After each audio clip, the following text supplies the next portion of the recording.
This episode is brought to you by Indeed. Stop waiting around for the perfect candidate. Instead, use Indeed sponsored jobs to find the right people with the right skills fast. It's a simple way to make sure your listing is the first candidates see. According to Indeed data, sponsored jobs have 4 times more applicants than non-sponsored jobs. So go build your dream team today with Indeed. Get a $75 sponsored job credit at Indeed.com/podcast. Terms and conditions apply. It is that time again, ladies and gentlemen. The Marketing Geeks with Justin Womack from Camarillo, Andros Sturgeon from the Netherlands, and Lisa Lamundi Grenville from Northern New York. And together we make. And together we make. And together we make.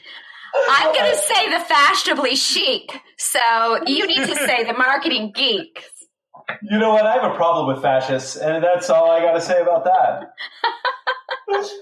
So I'd rather be better geeky than red. That's what I say. No, better geeky than, I don't know. It's just good to be a geek.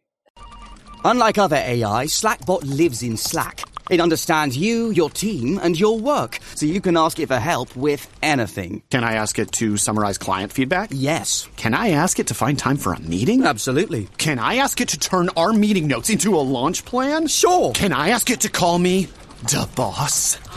Actually, you can. The balls. See how Slackbot can turn you into the balls at slack.com/meet-slackbot. Trading at Schwab is now powered by Ameritrade, unlocking the power of Thinkorswim, the award-winning trading platforms loaded with features that let you dive deeper into the market. Visualize your trades in a new light on Thinkorswim desktop with robust charting and analysis tools, all while you uncover new opportunities with up-to-the-minute market news and insights. Thinkorswim is available on desktop, web, and mobile to meet you where you are. It's built by the trading obsessed to help you trade brilliantly. Learn more at schwab.com/trading. Fashionably so. All right. How about some news? Here's some quick news. You ready? I'm ready. You ready? Bring it on. Bring on the news. Here's the news sound. All right. Google admits it lost out to buying GitHub to Microsoft. So Google is actually going to buy GitHub. For those of you who don't know, GitHub is a suppository that allows you to put pieces of code and get it hosted so other people can grab it. It's kind of an open source thing, and so it was run by a community, but recently Microsoft bought it, and Google wanted it bad. So now Microsoft owns it, and what they're going to do with it is anyone's guess. I always thought a suppository was a certain type of medication that you put a certain way of distribution. You know, you could distribute your code that way. Okay, Netflix is testing a new pricier Ultra subscription tier. This is going to be $17 a month.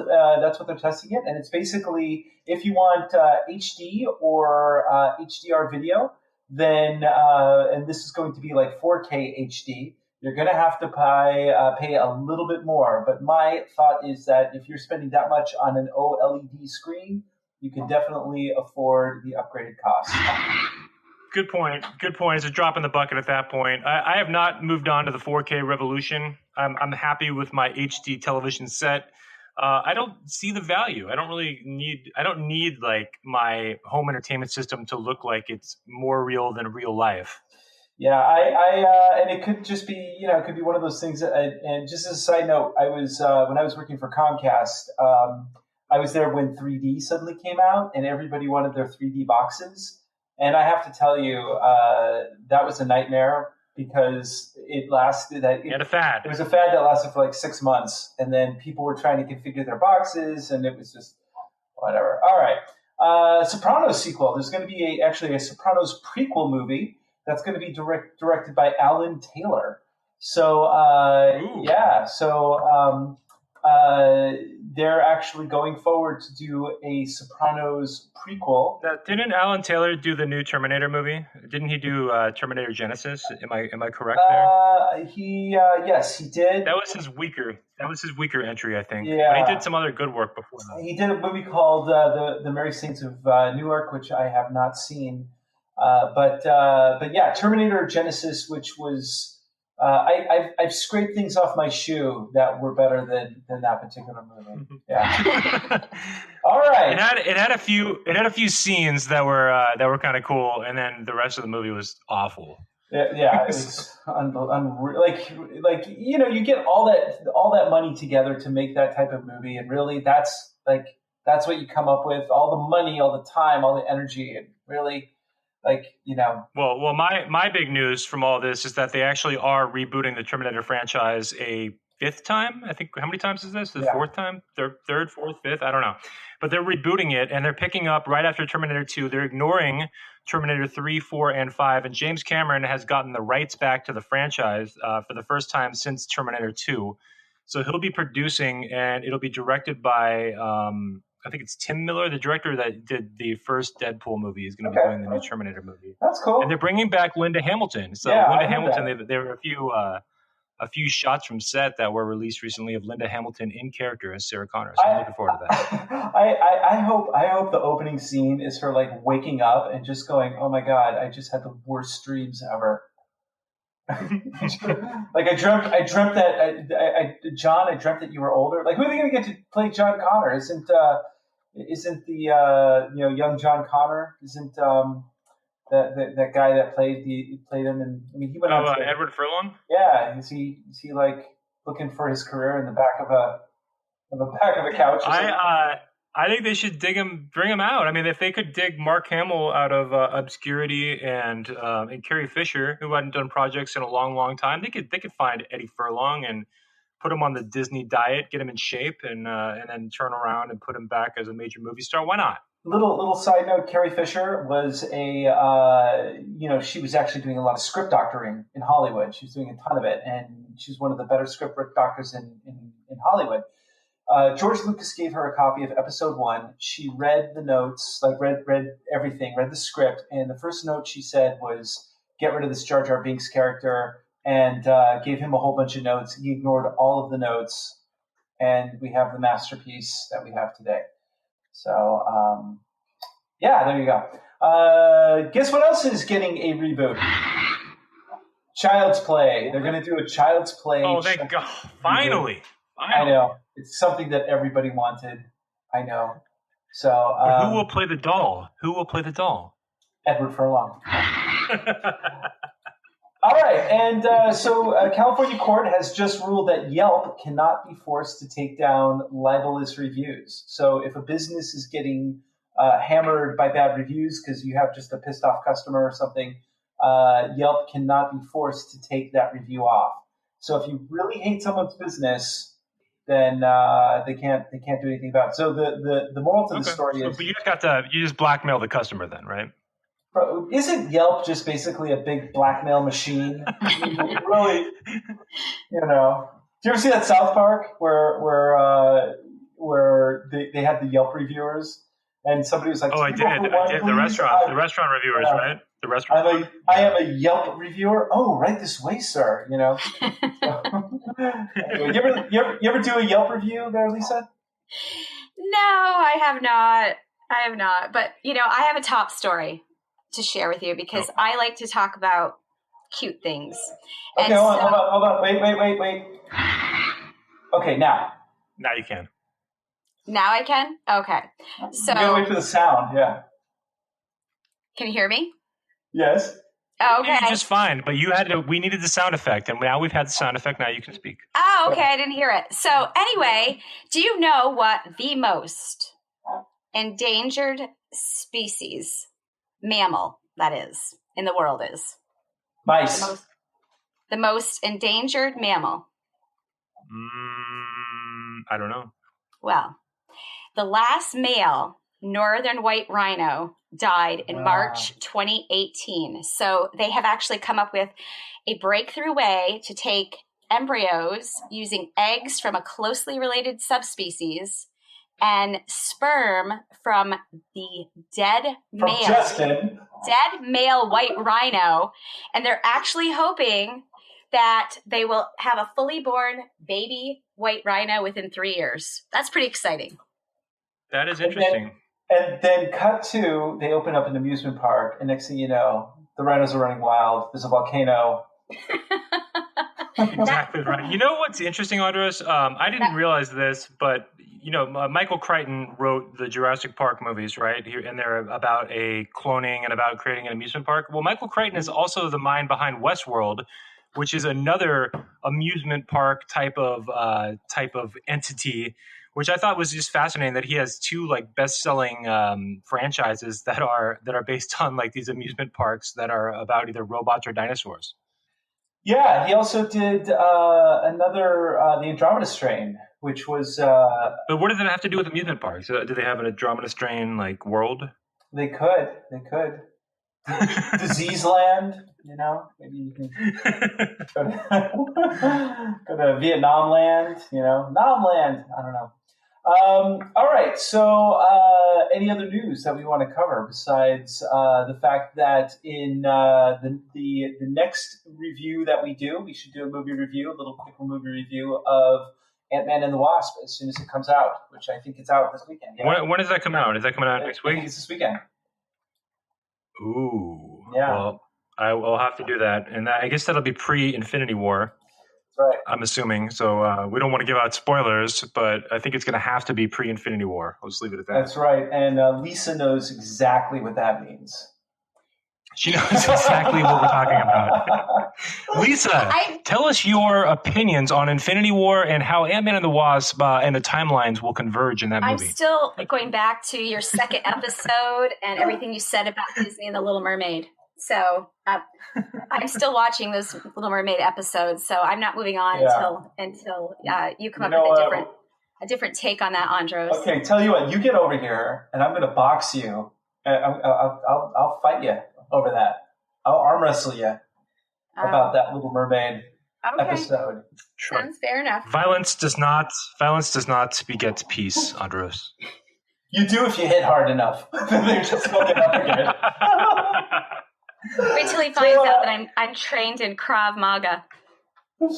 Yeah. Ooh, that sounds scary. I don't know what that is, but it sounds intimidating. Well, I don't know karate, but I know crazy. Thanks, James Brown. Okay, let's get to the meat of our show, which is today we're going to be covering copywriting. And if you don't know what copywriting is, Lisa, I'd like to start with you telling us what you thought copywriting was when we first discussed this topic. Oh, you really want me to sound stupid in front of all of our listeners? I don't. No, I don't. Justin mentioned copywriting, and then Andros told me he was an expert. Justin was an expert in copywriting. I was like, oh yeah, I'm real familiar with copywriting laws, and make sure that I credit other people's work and try not to take advantage of anything that it has a copyright. And I seek permission from publishers or publishing companies before I make copies on a copy machine, a Xerox copier, before I use anything for educational purposes even. Then I get into this whole marketing geek world and I find out, wow, copywriting is something completely different than what I thought. So I actually learned a ton from Justin telling me to study the work of Dan Kennedy. So Justin, I can't thank you enough for introducing me to another really cool name. Yeah, Dan, I mean, a lot of, last episode we covered Robert Cialdini and his book Influence, and some of the principles of influence are actually going to carry into the copywriting world. Because all copywriting really is, when you break it down into its bare essence, is that it's basically a salesperson taking his craft from the speaking world to the written world. So when you're writing effective sales copy, it should be taking someone from point A to point B and moving them to either a transaction or to at least the next phase of your marketing funnel. And we'll talk more about that as we go forward. But Andros, I want to hear from you about kind of your experience with copywriting, and then we'll dive in and we'll talk about the fundamentals behind it. Yeah, well, so the biggest thing with copywriting, maybe let me back up a little bit. Copywriting is basically anything that motivates you to do something. The best copywriters that motivate people to do something are clickbait writers. if you can write a headline like, this shocking invention will shock you or whatever, you're like, oh, I got to see what that is.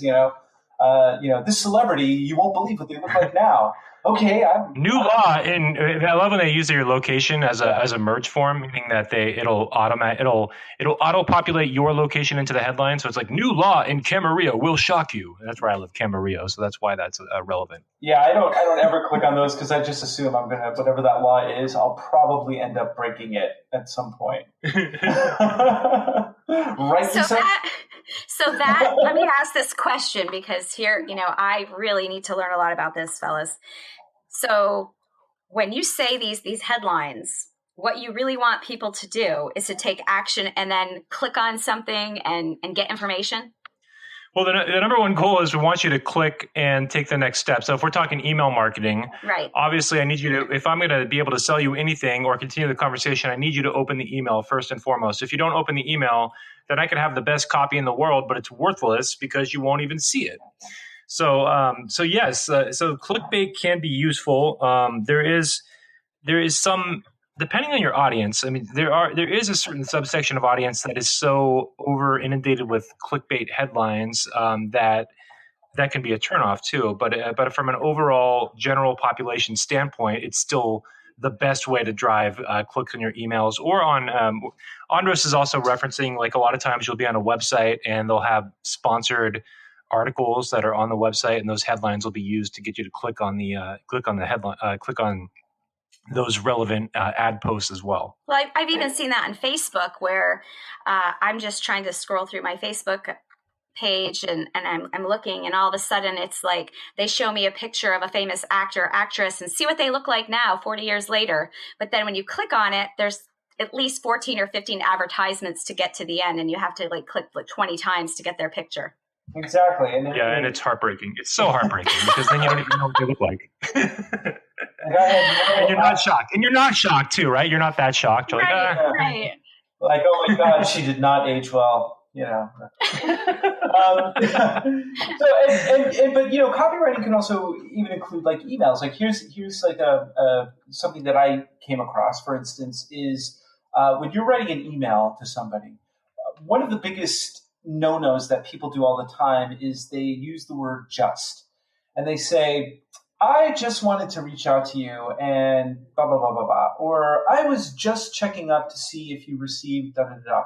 And just is such a, it has no reason to be there at all. Just say what you're going to say. Like, hey, I wanted to check up with you. It just makes it seem so passive when you say that. Oh, I just wanted to do that if you're not too busy. So for those of you listening, if you take away anything from this podcast, don't use that word. Just strike it. Like next time you're asking, if you for a meeting, ask for the meeting. Don't just ask them for the meeting.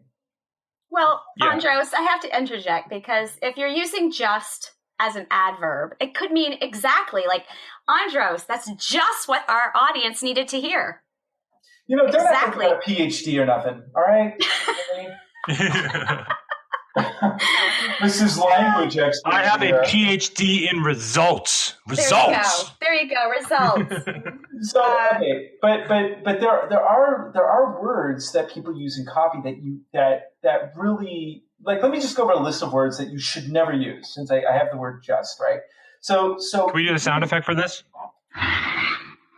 Okay, so these are the words that it's best to stay away from. So market leading, like if you're market leading something, get rid of that. Best in class, world class, state of the art, and cutting edge.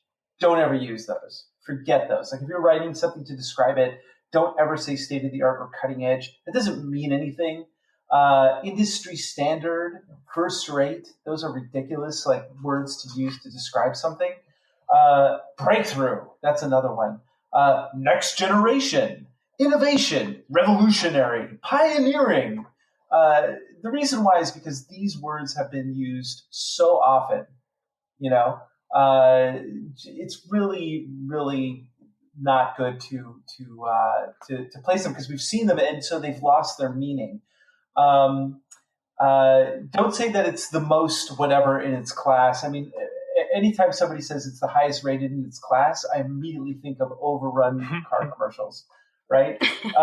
Right. I don't know. Like, I agree with all those words that you have there. A few of them, I think, can be used in proper context. I do agree that they are overused, but I don't think that there's not a place at all to use them. Like the word breakthrough.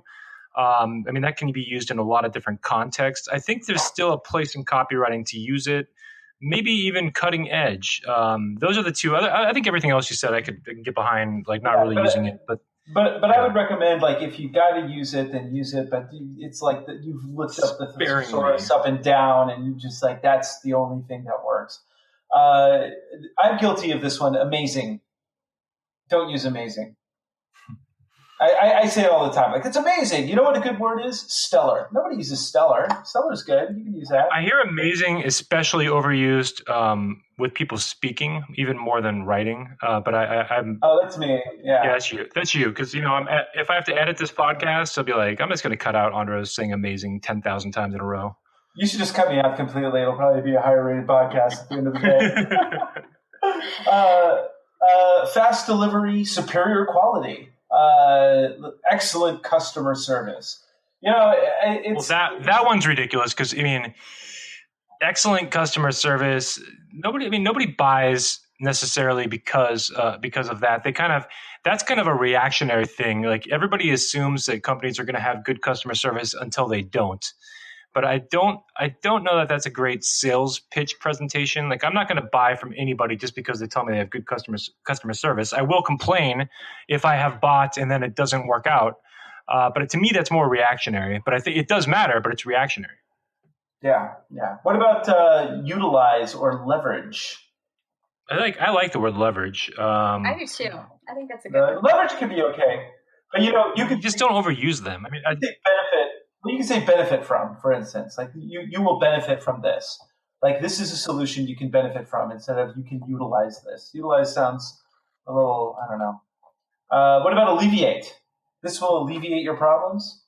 I think alleviate is not a good word in this context. And one of the reasons why is that effective copywriting should be written at a 4th grade level. I think alleviate is probably like a 6th grade level. I think we're getting out of the super basic terminology. And so with copywriting, one of the tenets that I have been taught as far as my the way I write copy is that it should be written at no higher of a level than a 4th grade level, which you see in politics sometimes. Some candidates in politics will speak at those levels, and the results kind of show that it works because there's a certain. You know what I'm thinking right now, right? I know exactly what you're thinking. I'm aware. But simplicity can help you land your message more effectively. So if you get too complex and you speak we have Lisa here who's a PhD student. If she were to write the way that she writes her dissertation, that's not going to be effective copywriting. That's just the reality. It's not going to sell as well as a clickbait headline and well-written copy that's spaced out with one sentence per, 1 or 2 sentences per space, that kind of thing. So it's there's different rules. It's a whole different style of writing. Yeah, absolutely. Well, here's a word that I actually use this word a lot, and actually I should take it out of my vocabulary completely. And that word is actually. I say that way too often. Actually, I think I have heard you say that quite a bit. Actually, I'm sure you have. I actually have. Justin, have you actually heard Justin, have you actually heard Andros say actually? Never. No, actually the word actually is one of the words that I actually agree with Andros on completely. I'm not a big fan of it. So we can kind of say we'll limit that word in our copywriting. But I think a lot of these there's never, like, to me, there's never a set rule that you can never use this word. You can always use this word. It's just everything needs to be considered with what's out there with other copywriters. I mean, yeah, if everybody's using the same word, you want to be different. One of the things of effective copywriting is that you're different than your competition. You want to stand out.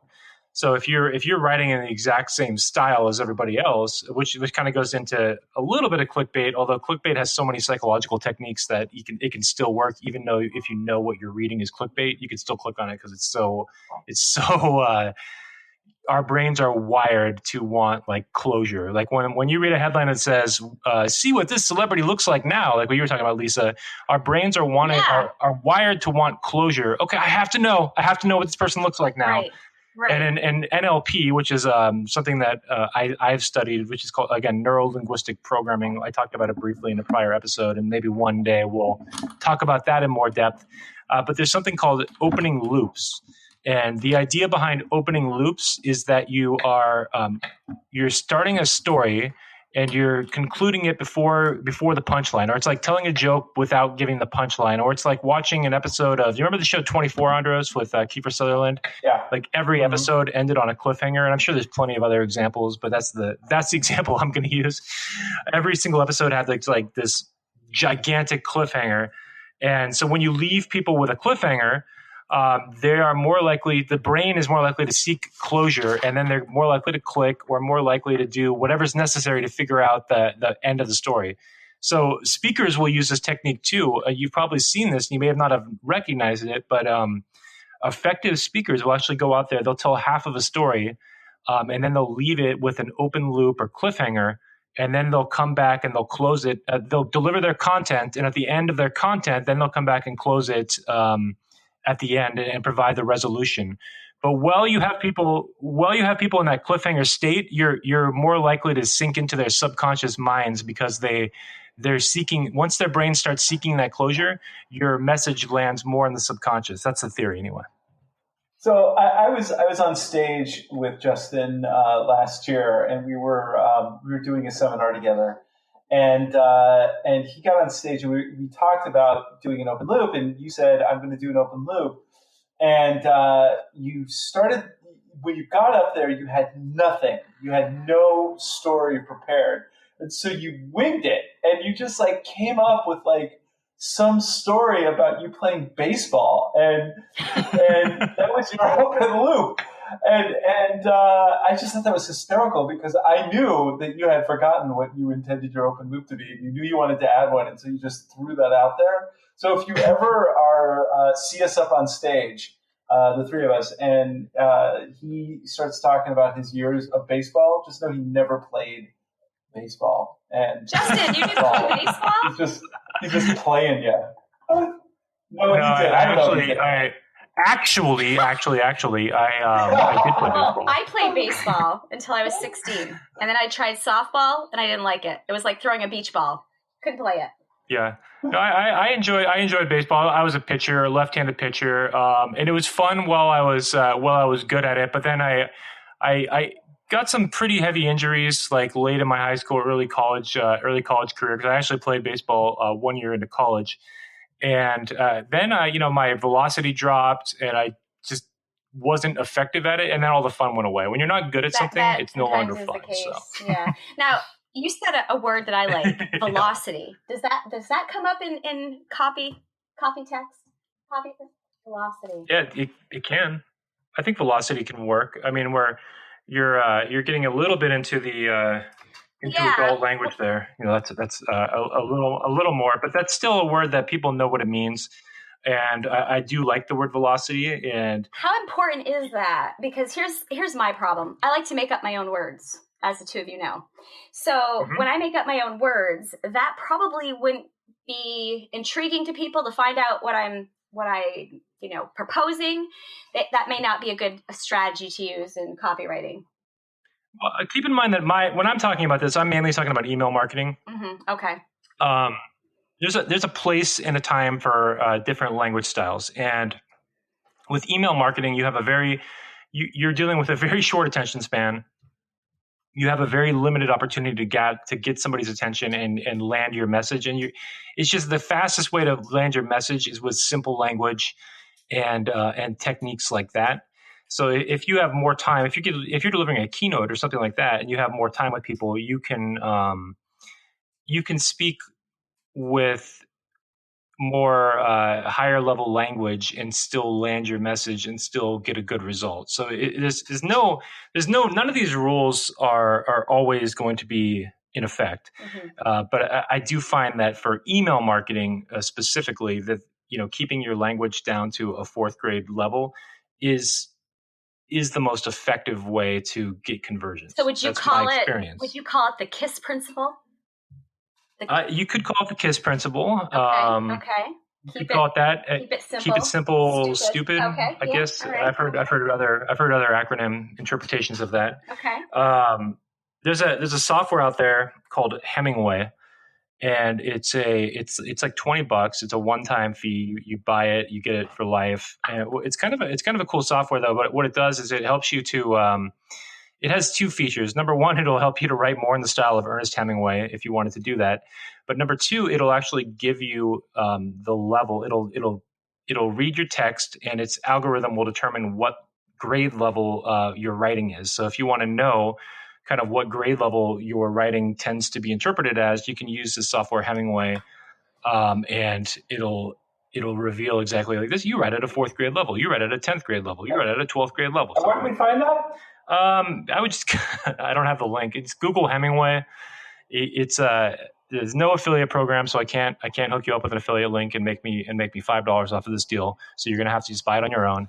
But it's $20 lifetime license. I think it's 20. It might 20 or 30. And it's just Google the word Hemingway, Hemingway software, and you'll find it there. You can also, if you're interested in a particular word, you could just Google lexicon or lexile levels for particular words, and you'll be able to find the grade level that the word's written at. Yeah, that is useful as well. I mean, what's nice about this is it'll take the whole conglomerate of words together, so that it'll save you a little bit of time. But yes, if you feel like you have a word that you're not sure is going to work, then that would work really well. Cool. That reminds me of a joke. Oh, please tell me a joke.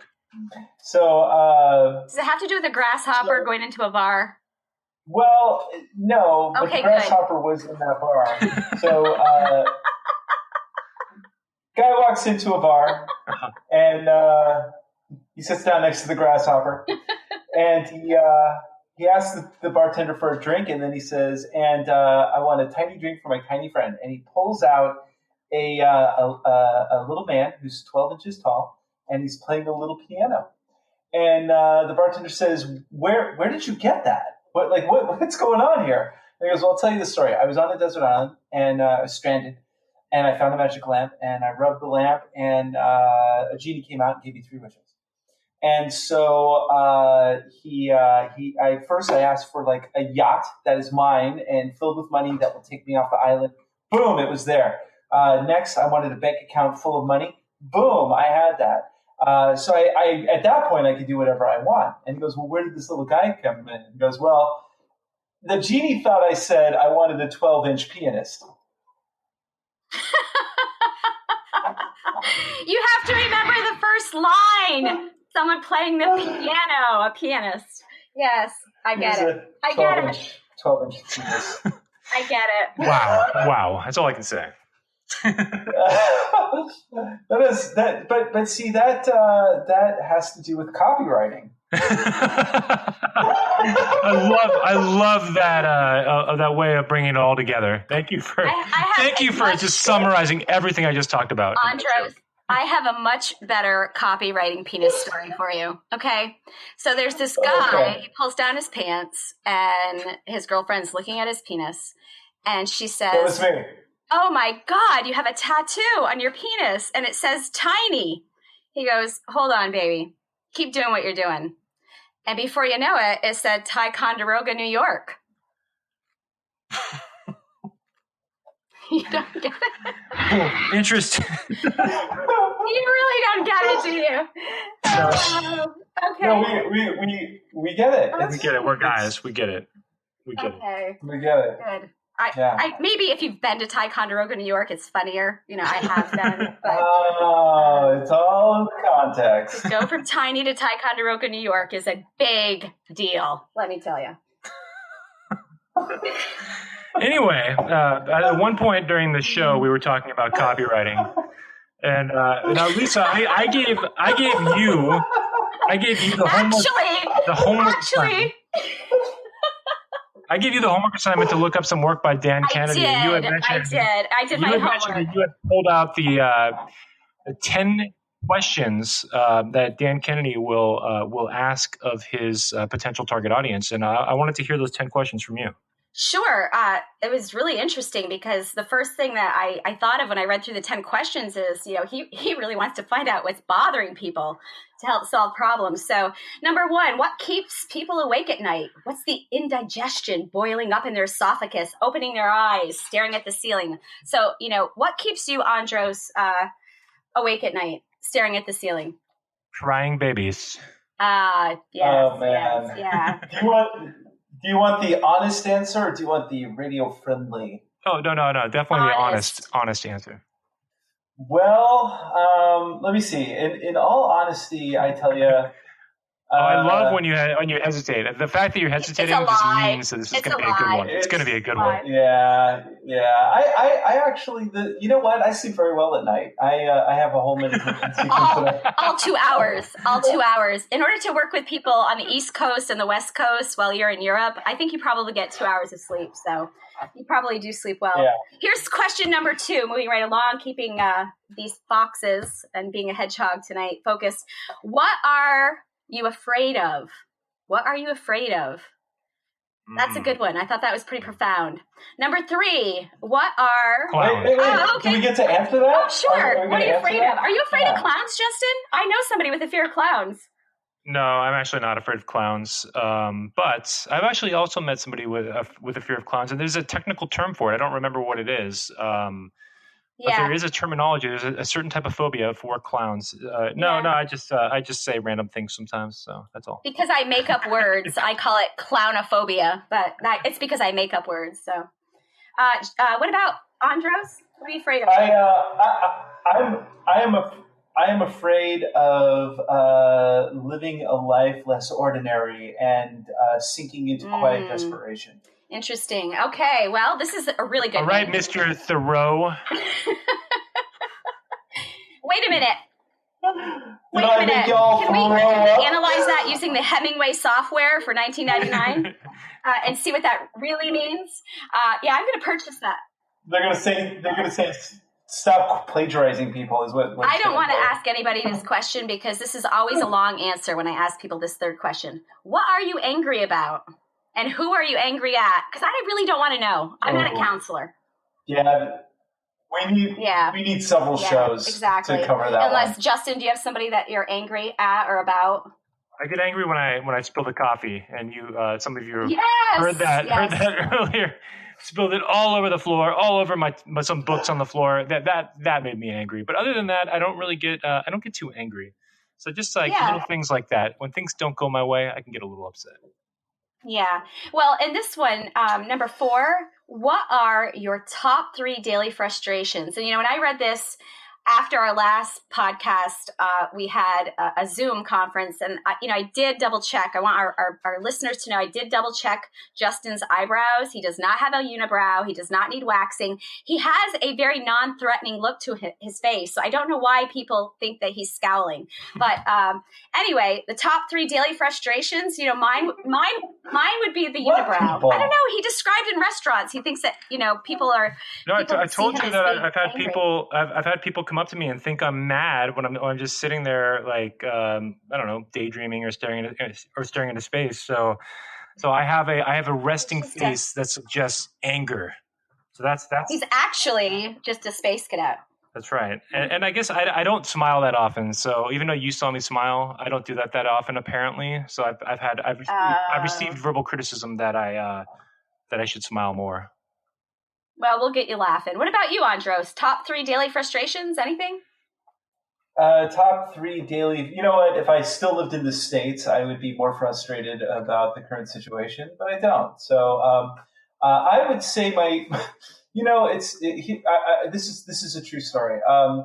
I take the train every day to work, and every now and again, the train completely comes to a stop, and the line is blocked. And it turns out that on average, 3 people a day jump in front of the trains here in the Netherlands. and which is quite high for such a small country. So 3 people on average jump in front of a train. And whenever that happens, I always take a moment to think about, deeply about like this experience and how it affects me and all the people here. And I think, how selfish of this person to make me late. Like, how dare you? So that frustrates me when someone makes me late because they want to kill themselves. Like, God. I have a question for you because I heard that crime was down in the Netherlands. Now, is that propaganda? Are people really jumping in front of trains, or are they being pushed? Oh, what a twist. I don't know. I like that. Yeah, we think that they're jumping in front of trains, but there's a whole mafia out there in the Netherlands, the Dutch mafia that's taking care of. So number 5, what trends? This is from Dan Kennedy again. Top 10 questions here. What trends are occurring and will occur in their business or lives? So not just trending in your business, but what about lives? Okay, so he's 3D televisions. 3D televisions. Okay, interesting. Sex robots. I just wanted to leave that with silence at the end. But we talked about that a minute ago, didn't we? 3D TVs, they were the fad. They died. Yeah. So it wasn't totally out there. Number 6, what do you secretly desire the most? Sex robots. What's funny is I think that's true for Andros. You know why it's not. I mean, number 1. You mean he needs to move to Japan? Well, here's the thing. Like if you could really invent like the perfect sex robot, that's it. That's game over. You got more money than Bezos at that point. I mean, come on. I know somebody right now is going, oh, that's gross. But secretly, if you could have sex with a robot and it was like pretty spot on, I know you do it. I think there's some toys out there that come pretty close for our female listeners. You know what I'm talking about, ladies? Yeah. Well, but for men, all we have is just kind of about 30 seconds and then deep shame afterwards. Deep shame when the robot is still there in the morning. Oh God! See, that's the problem. Is because if I had a sex robot, I would be afraid. Like, where would I put that thing? Because I'd be afraid that someone would open up a closet and then the first thought that they would think is, oh my God, he's got a hostage. That would be... Okay, this is the most important question. Would you name her Rosie? Remember Rosie on the Jetsons? I remember Rosie O'Donnell. I thought you were referring to Rosie Palm and her 5 sisters. No, Rosie on the Jetsons. Who serves as my current sex robot. I remember Rosie on the Jetsons. Yes, I do remember Rosie on the Jetsons. But wasn't she she was the robot? Yeah, she was the robot. She was the robot. Yeah, she brought them their pill at night for dinner. They each had a pill. I don't remember ever being attracted to Rosie though. I don't know. Well, was I supposed to be? She had a nice apron. She had a really nice apron on. Okay, moving on. Number 7. Because I think Andros would like to talk about his secretly desired objects more, but let's move on. Is there a built-in bias to the way you make decisions? What do you think? Absolutely. But that's tough for people to recognize. That takes some self-awareness there to know if you have a bias, I think. Well, engineers typically are very analytical. Okay, exceptionally analytical thinkers. I know that I have a bias, and I tend to make decisions on what's best based on what my brain says. So when I make a decision, it's going to be completely brain-based. And I have really good friends. When they make a decision, it's right from the heart. They're making a decision just right from their heart. And, it's great to be that way, but I've always been a very analytical type thinker. So...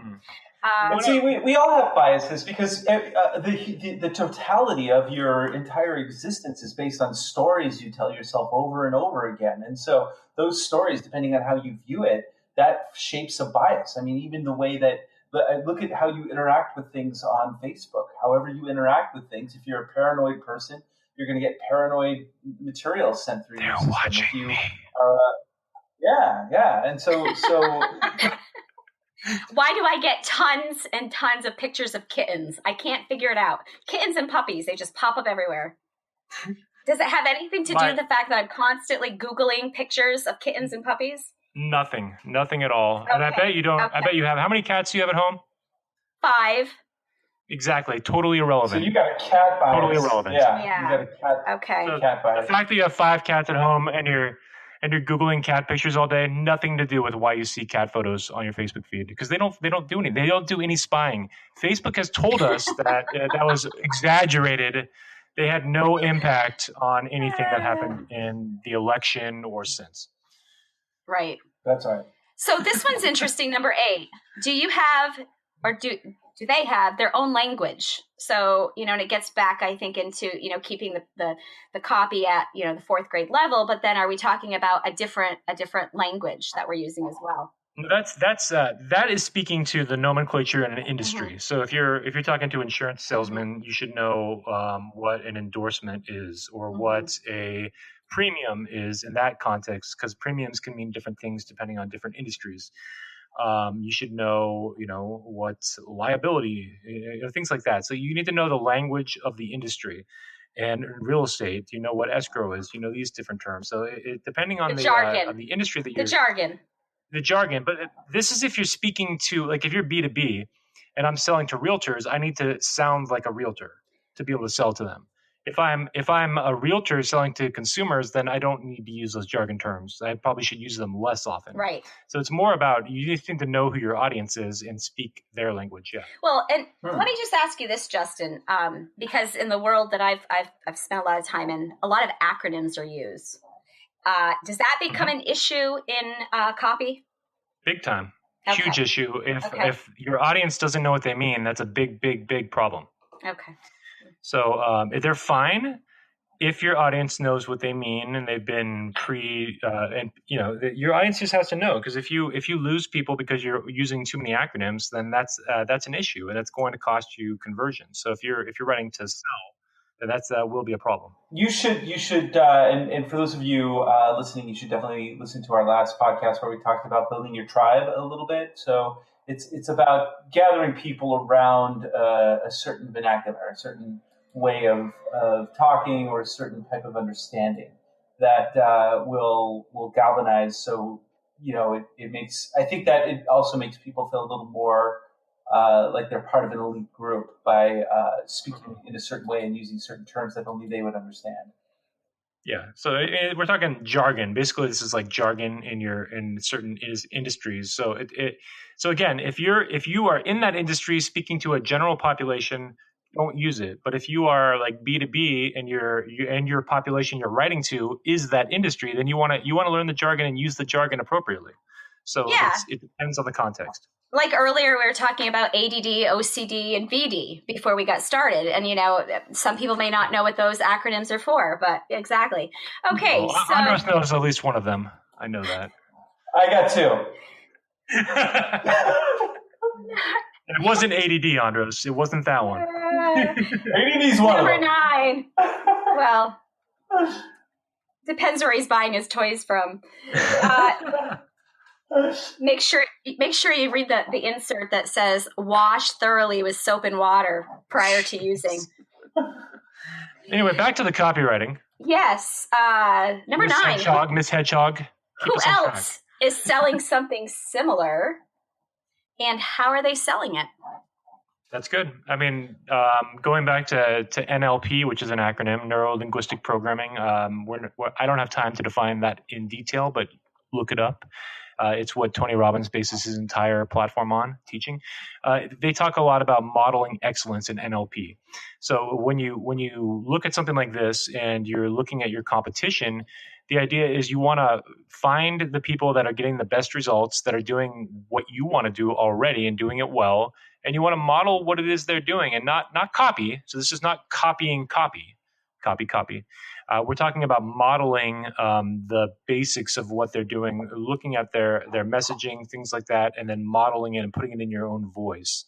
So that can be a very, very useful tool to model excellence in others. I have a feeling Andros might want to say something related to this. Yeah, Andros models what I do a lot. So, Mr. Actually, Mr. Actually, anything? It reminds me actually of a saying from the. I can't help it. Yeah. It reminds me of something. One of my favorite quotes from the Bhagavad Gita, which is, "For him who has conquered the mind is the best of friends. But for one who has failed to do so, his mind will remain the greatest enemy." Again, order Hemingway today. That will be interpreted for you. Hemingway. Operators are standing by. Act now. Order in the next 5 minutes. I was on the spot, Lisa. You like called me and you're like, "You have something profound to say," and that was all I got right there. I just had to that was all I had. I'm sorry. At least we know what you're thinking about at night when you're staring at the ceiling. Well, okay, number 10. The mind can be a wonderful servant, but it's a terrible master. That's all you got to know. That's good. That's really deep, very profound. I'm thinking about Ticonderoga, New York now. Okay, number 10. Who else has tried selling? Who else has tried selling them something similar, and how has that effort failed? Now let's talk about failure, Justin. This is huge. Yeah, when I was reading through these 10, and the last one left me with the very last word, the question was failed and had to do with failure, I thought, ow, how could Dan Kennedy, of all people, leave us with this? The failure. This is a good segue into The Last Jedi, right, Andros? The Last Jedi was a movie about failure, and it was. It was. The movie was about failure, and it was about how to completely take a good loved franchise and make it fail. And actually, here's the thing, though. I'm really good at failure. I've gotten really good at it. But however, especially if you're an entrepreneur, it is such an important step in making things happen, because failure is the only way that you're going to learn. And one of the things that's really funny about my son, who is about to turn 4, he's 3, is that if he starts something, like he plays a game and he's interrupted, he needs to start all the way from the beginning again. And I'm hoping that he can learn, like, no, you got to lose Angry Birds once in a while. It's like that. That's how you learn. And but it's just interesting because I think that, and in fact, sometimes I'll ask people, like, how did you fail today? And they look at me like it's like that's terrible. But I think that failures are really they're the thing that not only you can learn from, because we learn from our mistakes, but it makes us progress further. And no better way to fail than like just do it. Like that's how I'm learning Dutch. I'm speaking a lot of it very badly. Yeah. No, absolutely. And I think in the context of copywriting, yeah, the idea is that you should learn from past mistakes and past failures, learn from the history books. So yeah, as an entrepreneur, don't be afraid to fail and fail big. That's one of the, that's a tenet in business, I believe.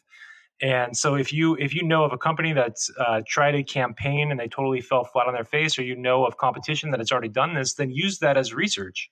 Use that as what not to do, and don't, when I talk about modeling, we talk about modeling excellence. We don't talk about just modeling anybody. So it's finding what works, and then finding the elements within it that make it work, and then replicating those. So is that making sense to you there, Lisa? I love it. Okay. And you know what? I'm going to share with you my favorite failure quote, because you secretly, I have a huge secret. We talked about secret. What are you secretly afraid of? But you don't know this, but I wanted to be. Is it one of the 3 V's? No. I wanted to be the first woman. Okay, one of the first women to play in the NBA. This was before the WNBA, because the WNBA was not out. I'm almost 5 feet. I'm almost 5 feet tall. Okay. And so when I stopped growing at 11, and I'm still the size I was at 11 years old, height and weight. Do you know how tall I am, by the way? You're like 6'4". 6'5", but close. Yeah, I just used this little thumb. I put my thumb up to the screen and I said, he's a 6'4", 6'5" kind of guy. So I love this because wanting to be in the NBA, I have some idols in the NBA. And so tell me who said this quote. Name this quoter. I've missed more than 9,000 shots in my career. Michael Jordan. I've lost almost 300 games, 26 times. I've been trusted to take the game-winning shot and missed. I failed over and over and over again in my life. April 5th, 2016. And it had to be number 23 on the Bulls, Michael Jordan. Yay! Thank you, Justin. It's a great quote about, and I started to ruin it. It's okay. It's okay. Did you play basketball? You're 6'5". I did, but only when I was like 10, 11, and 12. I did not play basketball in high school. I was a football player, a wrestler, and a baseball player, but not a basketball player. So that was the man, 6'5", such a waste. I know, right? What a waste of potential. The last time I met a guy that was 6'5", I went up to him and I said, okay, my neck hurt. Like I had 3-inch stiletto heels on and I had my neck up and I'm like, do you play basketball? And I love this. I learned my lesson. He looked down at me, Justin, and he said, do you play miniature golf? Oh, wow. Wow. Yeah, don't ever talk to tall people. We'll always disparage you. Yeah, I was just like, I was so excited to have a basketball conversation about, the Celtics or the Knicks or, let's talk a little bit about the Cavs. But no, he just totally dissed me. Apparently I was too short for him. That's interesting. This is mean. What's funny? I actually cannot wait until we do our first big empowerment weekend, which is I'm not going to announce anything, but it is going to happen. And when Jess and I have gotten on stage together, I always feel like I am like one of the Lollipop Guild on Wizard of Oz. Well, you're going to feel very tall next to me. Let's just put it that way. Yeah, so I'm actually really looking forward to doing an empowerment weekend with you, Lisa, there as well, because now I get to take them. I'll be like Marsha in the Brady Bunch. I'll be the middle child. Right. So wait, before we wrap this week, I wanted to mention two other principles of copywriting before we finish up here, and we might go a little over our hour mark, but that's okay. Number one is that when you identify, so when we go through those 10 questions, Lisa, that you talked about, and we identify the pain points of somebody, we also want to identify their goals, and we want to do something called either future pacing or 3-dimensionalizing their future success. So in what I use for copy, a lot of times in my copy is I'll take, like, if they want to, if I'm writing something and their pain point is that they're broke and they can't figure out how to make money, or this is just a quick example, I'll actually go in there and do what we call 3-dimensionalizing a future for them. So that's like, imagine yourself now. You've gone through our training program. You're waking up. You look at your bank account. You see that you have a balance of $1 million. Now, what do you feel inside? What are you going to go tell your friends and family? How are they going to react now that they know that you were a millionaire? Something. I mean, it's real basic. Oh, you mean they started with less? They started with less. Okay. Right? I thought maybe these are poor people. Okay. Okay. They're not like us, Lisa. They're not like us. They don't just have millions of dollars floating around. And I thought maybe they started out with 20 million and then they had failure number 10 because we started out, talking about failure, and now they're down to 1 million. What are they going to get rid of? The yacht? Well, exactly. But the point is, you're 3-dimensionalizing, meaning that you're making them visualize themselves having completed the results that you're offering through your program, your product, your service, whatever it is. This can work for anything. I'm just using an example of like a training program to help you make more money. And then you're making them 3-dimensionalizing, meaning 3 dimensions in terms of what are they seeing, what are they feeling, what are they hearing, what are their senses like when they have experienced the results of your program. So that can be part of effective copywriting, is doing that. Guided imagery, really? In a sense, guided imagery, but it's just getting people to get into the emotional experience. So with sales, and you had mentioned this kind of earlier about like the analytical versus heart-minded. In sales, from a general standpoint, the way that I've been taught for sales is that you sell to the hearts and then you convince the brain. So you're always, people buy from heart-centered decisions But then they need to be their brains need to be convinced analytically of that afterwards. So you seduce the heart, convince the brain. So that is the general. That's a general rule. If you're an engineer, you just seduce the brain, and you can just skip the heart because engineers don't really have hearts. But yes. The last one here before we finish is I want to talk about when you're giving a price. It's always a good idea to trivialize the price. We talked last week about the idea of inflating value and then dropping down the price. So we already listened to the last episode for a recap of that methodology, but there's also the idea of trivializing the price. If something's $100 for a 6-month program, we can take that $100, and what I would do is I would take 6 months and multiply by 30. That's 180 days. And if it's a $100 program, I'm going to say 100 divided by 180 days, and I'm going to say it's this many pennies per month. So it's per day. So this is what it averages out to. So your average price, you're only paying, I don't have a calculator in front of me, but like Justin, 60 cents a day. It kills me. 60 cents a day, and you can have this amazing program. Or you can help a child. You can help a child in another country to eat. Haven't you seen those commercials? Or for 60 cents a day. 30 cents a day. Just do this. If you need 60 cents a day, just go dig through your laundry. And if you're anything like me, you'll probably find like $1, $2 just digging through the laundry for loose coins. And that will cover our program. You just got to do that every day. Or just recycle your beer bottles, Justin. Just recycle your beer bottles. Brought to you by Scott Pruitt. In actuality, this podcast was brought to you by Star Child Interactive. Would you like to have a new website? Get your copy written by Justin. Get your whole dynamic team together. Get everything you need to get your business going and rocking. Star Child Interactive. Keep sending emails. US. Yes, and listen to how we're doing. We've got 7 listeners. No, we have 9 listeners. 9 listeners.